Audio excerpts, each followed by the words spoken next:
Ghost in the Shell, the 2017 version, is an American remake of the original anime from Mamoru Oshii that came out in 1995. That film was one of the first animes that became a mainstream hit in America, and a lot of people think it's one of the best animated films of all time, including myself. I love the original Ghost in the Shell movie, and when I heard that there was going to be an American remake, I was really excited because I love it when anime is represented in the mainstream entertainment world. Because just like American animation, it's an art form on its own, and I think it's criminally underappreciated, so when these things come around, I'm always on board for them. So this film follows Major Motoko Kusanagi, played by Scarlett Johansson, who was once a human but got involved in a terrible accident, and the only thing that was recovered was her brain. Luckily, scientists have discovered how to merge humans with technology, and she becomes a cybernetic organism. She's then used by the government as a weapon to take out some of the most dangerous criminals in the world, but as she's tasked with this mission, she's also on her own mission to discover more about her past, and to find out who she really was before her transformation. So as I said, I was really looking forward to this movie,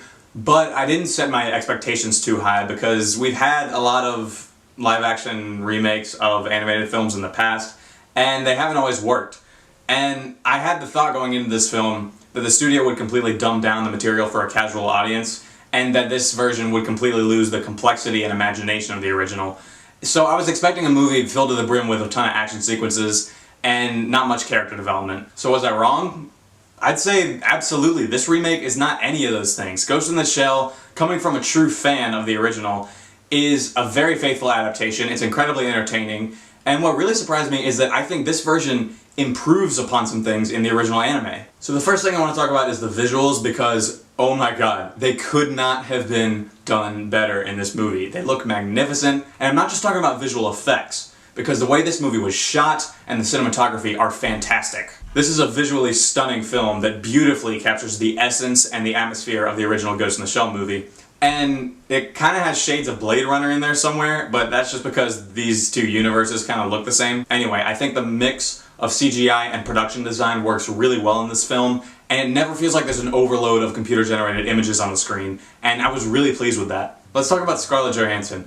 A lot of people have been talking about how this casting decision contributes to the whole American whitewashing in movies right now because she's playing a character that should have been played by an Asian woman. And I totally get it, but like all I have to say about this controversy is this is an American adaptation of a Japanese manga story. So honestly, I would expect them to choose an American woman to play Motoko Kusanagi. And you know, of course they're going to choose Scarlett Johansson because she's the highest grossing actress in Hollywood right now. So if anyone comes up to me and starts ranting about the fact that they cast Scarlett Johansson in this movie, I would just be like, okay, have you seen Edge of Tomorrow? A fantastic movie that's an American adaptation of a Japanese manga story that stars Tom Cruise and Emily Blunt? I mean, you can't dispute that. But here's the thing, this whole conversation is completely extraneous to the film itself because I'm just here to judge the movie, and that includes Scarlett Johansson's performance. And she's great in the movie. I mean, I think she did a great job with this character, and in particular, I think she did a great job at making Motoko Kusanagi a humanized, emotionally compelling character. Something that I thought the first movie lacked. Unlike the first one, this film devotes a considerable amount of time to fleshing out the Major's character. And most of the movie is her just trying to figure out who she really is, and she wants to know more about humans and what humans are like. There's this one great scene where she's sitting down with another human, and she's feeling her face, and she asks her, like, what does that feel like?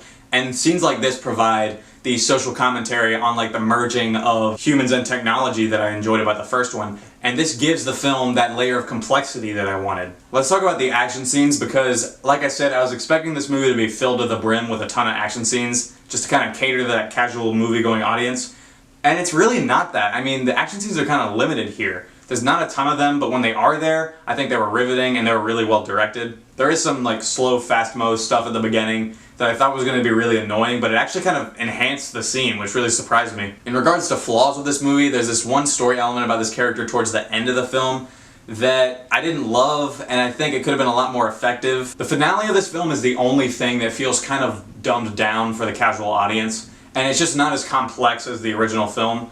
Also, there's this one little nitpick that I have about one character. Bato in this movie is pretty good, and the guy that played him gave a really good performance, but his Danish accent kept creeping in here and there, and that got on my nerves a lot. I mean, his character is very well realized in this film, but that little nitpick just got on my nerves a lot. So that's pretty much it with flaws. I think this is a very faithful adaptation of Mamoru Oshii's film. Yes, all of the iconic scenes are still there, and yes, they're freaking awesome, and if you're a fan of this universe, you're gonna have so much fun with them. I thought Scarlett Johansson was fantastic as the Mazer. I absolutely love the fact that this movie was more concerned with the development of the characters than the amount of action sequences it has. I really enjoyed Ghost in the Shell, and I'm gonna give it an 8 out of 10. Okay, here's the thing though. If you haven't seen the original Ghost in the Shell, and if you're just going to this movie and you just want to have a good time, I can't guarantee you that you're gonna love it because it's honestly a better film if you're familiar with this universe. So definitely check it out if you haven't. It's one of the best animes ever. So guys, those are my thoughts on the new Ghost in the Shell movie. What did you think about it? Let me know in the comments below. And look forward to my review of Legend of Zelda Breath of the Wild that's coming very soon. And as always, thanks for watching, and I'll see you next time.